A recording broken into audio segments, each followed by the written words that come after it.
হাতে সময় কম, অথচ মাথার মধ্যে ভ্রমণের পোকা মাঝে মধ্যেই নড়াচড়া করছে। তাহলে চলুন বেরিয়ে পড়ি।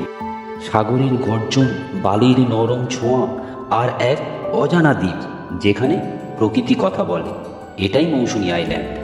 মাত্র দুদিনের এই ট্রিপে আমরা পেতে চলেছি অফবিট অ্যাডভেঞ্চার, বিচ ক্যাম্পিং আর চরম রোমাঞ্চ। তো চলো শুরু করি এই অজানা দ্বীপের এক অসাধারণ ভ্রমণ। পূর্ব পরিকল্পনা অনুযায়ী আমরা দুটি পরিবার সকাল 5টা 45-এর নামখানা ট্রেন ধরব বলে বেশ কিছুটা আগেই সোনারপুর স্টেশনে এসে উপস্থিত হলাম। আমরা 6 জন, আমি মানুষ ও আমার স্ত্রী ও 2 বছরের ছোট্ট মেয়ে আর্যা, আর সাথে চন্দনদা ও তার স্ত্রী ও মেয়ে আদ্রিজা। এই দুদিনের ট্রিপটা আমার কাছে খুবই স্পেশাল, কারণ আমার মেয়ের এই প্রথম সীমিত গণ্ডির বাইরের জগতের সাথে পরিচয় ঘটতে চলেছে। আমরা 5টা 45-এর ট্রেনে চেপে বসলাম। এত সকালের ট্রেন হলেও বেশ ভিড় ছিল, তাই সিট পেতে একটু সমস্যায় পড়তে হলো।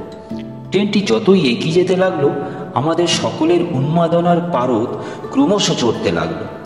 ট্রেনের মধ্যেই চলল অল্প বিস্তর খাওয়া দাওয়া।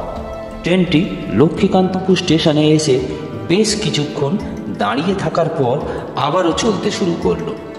আমার ছোট্ট মেয়েটিও এই লোকাল ট্রেনের যাত্রাপথ দাঁড়িয়ে দাঁড়িয়ে উপভোগ করতে লাগলো। একে একে পেরিয়ে গেলাম অনেকগুলি স্টেশন, মাঠ ঘাট, ধুধু প্রান্তর।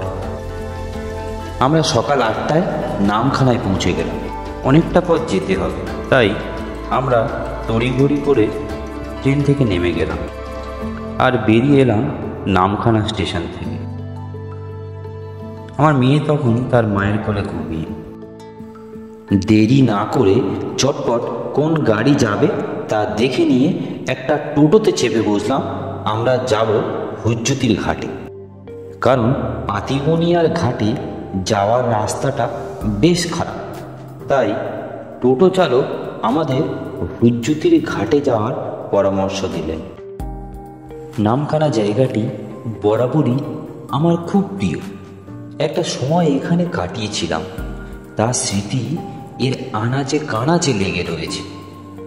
হাতানিয়া দোয়ানিয়া নদীর উপর তৈরি ব্রিজটাও খুবই আকর্ষণীয়, তাই দেখতে দেখতে পেরিয়ে গেলাম অনেকটা পথ। একে একে পেরিয়ে গেলাম শিবনগর, হসপিটাল মোড়, রাজনগর ও 7 মাইল।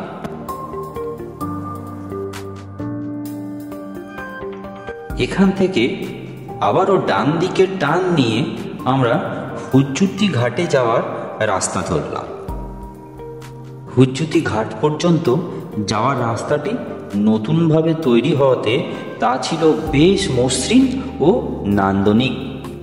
রাস্তার দুপাশের গাছগুলি যেন একে অপরকে আলিঙ্গন করে দাঁড়িয়ে রয়েছে। এ পথে বারবার ফিরে আসা যায়। সকাল 9টার দিকে হুজ্জুতি ফেরিঘাটে পৌঁছে গেলাম। চন্দনদা ভাড়া মিটিয়ে দিতেই আমরা নৌকা ধরার জন্য ঘাটের দিকে রওনা হল। এখানে নৌকা সব সময়ই পাওয়া যায়। এটি চেনাই নদী, যা কিনা মৌসুমী আইল্যান্ডকে মূল ভূখণ্ড থেকে আলাদা করে দিয়েছে। তাই নদী পারাপারের জন্য একমাত্র নৌকাই ভরসা ওপারের বসবাসকারীদের। জোয়ার থাকার জন্য নদীতে জলের পরিমাণ ছিল দেখার মতো। এহেন জলরাশি দেখে আমার মেয়ে তো তার মায়ের কোল থেকে নেমেই পড়ল সেই ঘাটে, একদম জলের কাছে। ফেরিঘাটে কিছুক্ষণ দাঁড়িয়ে থাকার পর আমরা একে একে নৌকাতে উঠে পড়লাম। নৌকাতে ওঠার কিছুক্ষণের মধ্যেই তা ছেড়ে দিল। এই অফুরন্ত জলরাশির বুক চিরে আমাদের নৌকাটি ক্রমশ এগিয়ে চলতে লাগলো, আর আমি তা মন ভরে ক্যামেরাবন্দি করতে থাকলাম। সত্যি বলতে নদীপথের এই সৌন্দর্য আমাকে বরাবরই খুব আকর্ষণ করে, তাই বারে বারে ফিরে আসি এই পথে আর মন ভরে স্মৃতিতে গেঁথে রাখি পরবর্তী প্রজন্মের জন্য। আমার ছোট্ট মেয়েটির উৎসাহ ছিল দেখার মতো। এত কিছু একসাথে সেই প্রথম উপলব্ধি করছে, যা তার আগামী দিনে পথ চলার পাথেয় হয়ে থাকবে। আমরা পেরিয়ে এলাম চেনাই নদী, একটা দ্বীপ যেখানে সময় ধীর হয়ে যায়। এখানে প্রকৃতি ও মানুষ একসাথে বাঁচে। ওপারে পৌঁছে আবারও এক টোটো ধরে এগিয়ে চললাম আগে থেকে বুক করে রাখা খুশি ক্যাম্পের পথে। ঢালাই রাস্তা ও চারিপাশের গ্রাম্য শোভা ছিল দেখার মতো। সকাল 10টার মধ্যে আমরা পৌঁছে গেলাম খুশি ক্যাম্পে, যা পরবর্তীকালে মিষ্টি সোনু বিচ ক্যাম্প নামে পরিচিতি পেতে চলেছে। এর ওনারশিপ পরিবর্তনের জন্য টোটোতে পার হেড 35 টাকা করে নিল।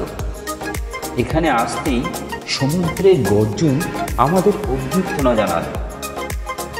মনটা এক রাস অনাবিল আনন্দে ভরে উঠল। খুশি ক্যাম্পের প্রবেশদ্বার আমাদের স্বাগত জানালো ভিতরে প্রবেশ করার জন্য।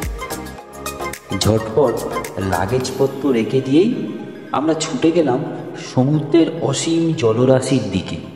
এই ক্যাম্পটি একদম সমুদ্র লাগোয়া। এখানে হাত বাড়ালেই সমুদ্রকে কাছে পাওয়া যায় বন্ধুর মতো। ভাগ্য সুপ্রসন্ন থাকায় 27শে মার্চ এই দিনটিতে অন্য কোনো গেস্ট ছিল না, তাই পুরো ক্যাম্পটাই ছিল আমাদের দখলে।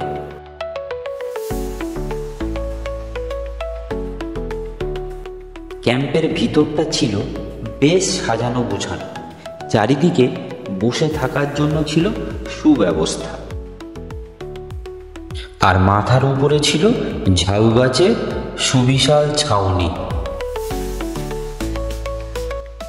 আমাদেরকে ট্র্যাডিশনালভাবে ডাবের জল দিয়ে স্বাগত জানানো হলো, যেটা ছিল এই ক্যাম্পে আসা প্রতিটি গেস্টদের আতিথেয়তা করার একটি ধরন।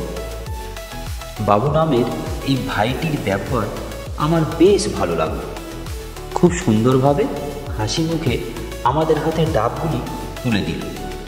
ডাবের জলের সাথে সমুদ্রের ঢেউয়ের গর্জন সব কিছুই যেন মিলে মিশে একটা সুন্দর দৃশ্যপট তৈরি হয়ে গেল।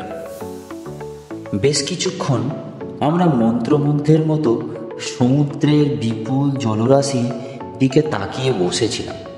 অক্লান্তভাবে ঢেউয়ের ভাঙা গড়া দেখতে দেখতে মনটা আনন্দে ভরে উঠল।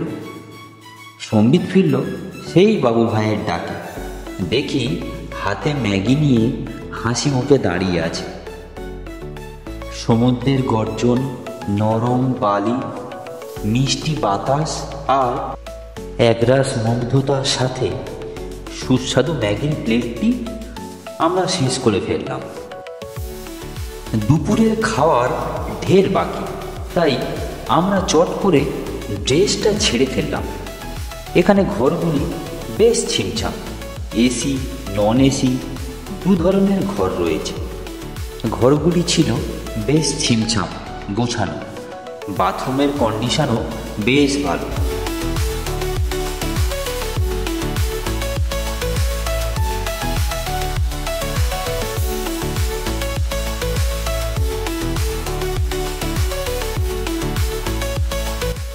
এছাড়াও বাইরে টেন্টের সুব্যবস্থা রয়েছে।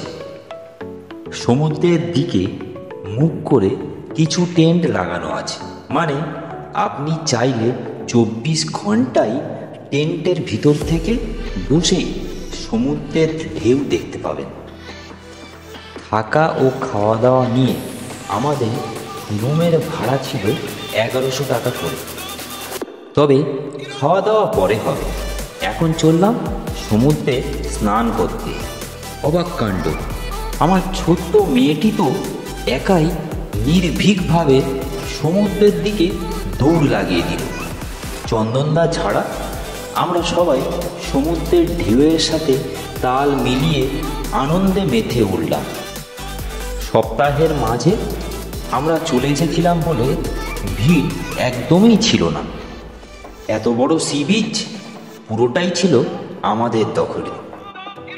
আমরা কখনো ঝিনুক কুড়াচ্ছি, কখনো বা ছোট ছোট সামুদ্রিক কাঁকড়ার পিছনে ভাগ, কখনো বা বানিয়ে ফেলছি বালির দুর্গ। এ এক অবর্ণনীয় আনন্দের মুহূর্ত। এখানে বালির সাথে কাদার মিশ্রণ অনেকটাই বেশি, তাই মেয়েকে নিয়ে আমরা অনেকটা সময় কাটিয়ে উঠে পড়লাম। এবারে খাওয়ার সময় হয়েছে। আবারও সেই বাবু ভাইয়ের ডাকে হাজির হলাম খাওয়ার ঘরে। মধ্যাহ্ন ভোজনে এতগুলো পদ দেখে আমি তো অবাক। খাওয়া ফেলে ছবি ও ভিডিও করতে লাগলাম। এবারে বলি কি কি ছিল খাওয়ার মেনুতে। ভাত, ডাল, বেগুন ভাজা, আলু ভাজা, আলু পটলের তরকারি, পেঁয়াজ ও শসা ও লেবু। এটা ছিল প্রথম প্লেটে। এরপর একে একে এলো সর্ষে বাটা দিয়ে পাবদা মাছ, কাতলা মাছের ঝাল, চিংড়ি মাছের মালাইকারি। পরে ছিল দই, চাটনি ও পাঁপড়। শেষ পাতে পানটাই শুধু বাকি ছিল। বলা বাহুল্য, প্রতিটি রান্নার পদ ছিল খুবই সুস্বাদু। আমি তো শেষই করতে পারছিলাম না।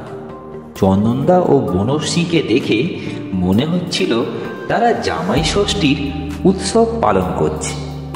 উদর ও মন দুটোই তৃপ্ত হয়ে গেল। এত কিছু খাওয়ার পর একটু বিশ্রাম না নিলে চলা অসম্ভব। বিকেল 4:30 বাজতেই আমরা একে একে সবাই উঠে পড়লাম ও নয়নাভিরাম সূর্যাস্ত দেখার জন্য সমুদ্র তটে চলে এলাম। জোয়ারের জল তখন একটু একটু করে বৃদ্ধি পাচ্ছে। পরন্তু বিকেলের আলোয় মৌসুমী দ্বীপটি যেন অন্য রূপে ধরা দিল। দিনের শেষবেলার সূর্যাস্ত যে কতটা ভালো লাগার হতে পারে তা না দেখলে বর্ণনা করা খুবই মুশকিল। জোয়ারের জল যত বাড়তে লাগলো, সূর্যদেব যেন ধীরে ধীরে তার মধ্যে মিলিয়ে যেতে চাইল। এমন অপরূপ দৃশ্য স্বচক্ষে না দেখলে এখানে আসাটাই বৃথা হয়ে যেত। এমন সৌন্দর্যের মাঝে চলতে লাগলো মেয়ের সাথে বাবার খুনসুটি। ছোট্ট ছোট্ট পায়ে সেই বালির বুকে কখনো হাঁটছে তো কখনো দৌড়াচ্ছে। সন্ধ্যা নামতেই মৌসুমী দ্বীপটি আবারও এক অন্য রূপে আমাদের কাছে ধরা দিল। সে যেন তার অন্তরে লুকিয়ে রাখা রূপের ডালি ধীরে ধীরে প্রকাশ করছে। আশেপাশের ক্যাম্পগুলিও নিজস্ব রূপে ধরা দিতে লাগল। এখানে আপনি প্রতিটি মুহূর্তকে উপলব্ধি করতে পারবেন। জোয়ারের জল ক্রমশ বাড়তে বাড়তে আমাদের ক্যাম্পে বসার জায়গা পর্যন্ত চলে এল। রাতের ঝিঝি পোকার ডাক, নোনা হাওয়ার স্পর্শ, সমুদ্রের জলরাশির গর্জন, এ সব কিছুই যেন এক কল্পনার জগৎ, যেখানে সময়ও থমকে গেছে। সন্ধ্যার জল খাওয়ার হিসাবে চলে এলো মশলা মুড়ি, আলুর চপ ও চা বিস্কুট। এবারে 500 টাকার বিনিময়ে তন্দুরি চিকেন খাওয়ার আবদার মেটাতে শুরু হয়ে গেল প্রস্তুতি। জ্বলে উঠল আগুন সেই বাবু ভাইয়ের সহায়তায়। তার সাথে মিলিত হলাম আমরা সকলে। অন্যদিকে চলল হালকা মেজাজে গানের সাথে চন্দনদা আর আমার মেয়ের নাচের প্রতিযোগিতা। এক দৃষ্টিনন্দন মেলবন্ধন। আমাদের ক্যাম্পটি তখন এক মায়াবী রূপে আমাদের কাছে ধরা দিল। রং বেরঙের আলোতে চারিদিকে সৌন্দর্য আরও বৃদ্ধি পেল। এমন সুন্দর মুহূর্তগুলোকে ক্যামেরাবন্দি না করে কি থাকা যায়?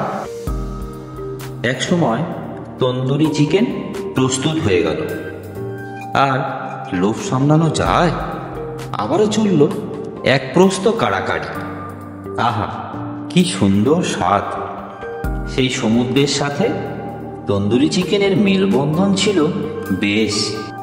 সমুদ্রের ঢেউ ক্রমশ বাড়তে বাড়তে আমাদের ক্যাম্পের একদম নিচে এসে আছাড় খেয়ে পড়তে লাগলো। সমুদ্রের জলোচ্ছ্বাস দেখতে দেখতে রাতও ক্রমশ বাড়তে লাগলো, কিন্তু একবারের জন্য ক্লান্ত মনে হলো না। এর মাঝে হঠাৎই চন্দনদা ঠান্ডা পানীয় নিয়ে হাজির। ও তা খুব সুন্দরভাবে পরিবেশনও করে দিল আমাদেরকে। আর বেশি রাত না করে 10:30টার দিকে রাতের খাবার খেতে গেলাম। চাহিদা অনুযায়ী চন্দনদা আর বনশ্রী খেলো রুটি, মাংস, আলু ভাজা ও ডাল, আর আমরা খেলাম রুটি, মাংস, আলু ভাজা, ডালের সাথে ভাত। প্রয়োজন মতো খেয়ে উঠে পড়লাম। মৌসুমী দ্বীপে সূর্য ওঠার দৃশ্য ক্যামেরাবন্দি করব বলে আমি আর চন্দনদা ভোর 5টায় উঠে ম্যানগ্রোভ বনের দিকে হাঁটা লাগালাম।